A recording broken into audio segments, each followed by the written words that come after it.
কোনো রাজনৈতিক দল গঠনের অভিপ্রায় নেই বলে জানিয়েছেন কেন্দ্রীয় সমন্বয়ক ও শ্রম ও কর্মসংস্থান মন্ত্রণালয়ের উপদেষ্টা আসিফ মাহমুদ সজীব ভুঁইয়া।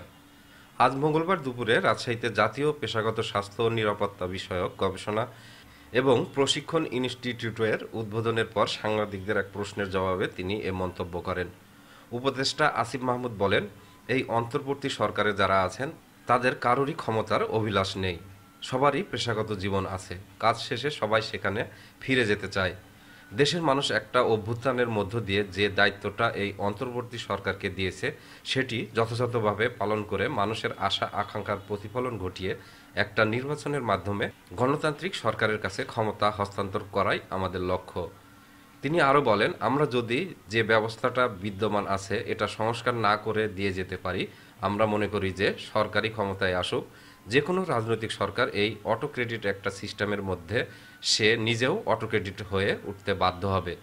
সে কারণে আমরা মনে করি এই সংস্কারটা অত্যাবশ্যকীয়। দেশের জনগণ যেভাবে দেশকে গড়তে চাইবে, দেশ পুনর্গঠনের যে প্রস্তাবনা দেশের মানুষের মধ্যে থেকে উঠে আসবে সেটার বাস্তবায়ন করাটাই আমাদের দায়িত্ব হবে।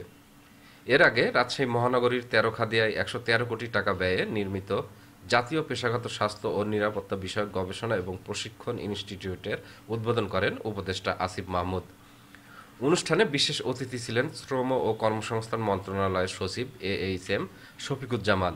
এতে সভাপতিত্ব করেন কলকারখানা ও প্রতিষ্ঠান পরিদর্শন অধিদপ্তরের মহাপরিদর্শক আব্দুর রহিম খান। এছাড়া উদ্বোধনী অনুষ্ঠানে রাজশাহী সিটি কর্পোরেশনের প্রশাসক ও বিভাগীয় কমিশনার ডক্টর দেওয়ান মোহাম্মদ হুমায়ুন কবির সহ বিভিন্ন বিদেশি সংস্থা, বিভিন্ন সরকারি বেসরকারি দপ্তরের সংশ্লিষ্ট কর্মকর্তা এবং আইন শৃঙ্খলা বাহিনীর ঊর্ধ্বতন কর্মকর্তারা উপস্থিত ছিলেন। সেলিম উদ্দিন, ডেস্ক রিপোর্ট, নবরূপ টিভি।